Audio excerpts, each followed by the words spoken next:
Come on, start drawing with Afizah DIY.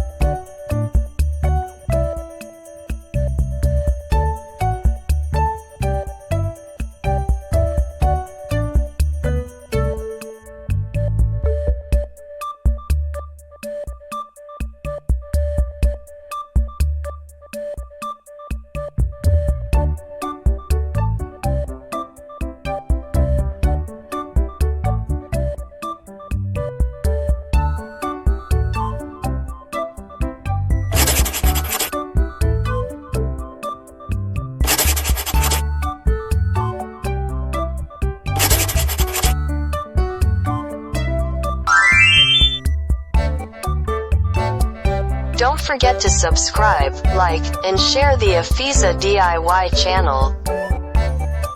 Thanks for watching this video.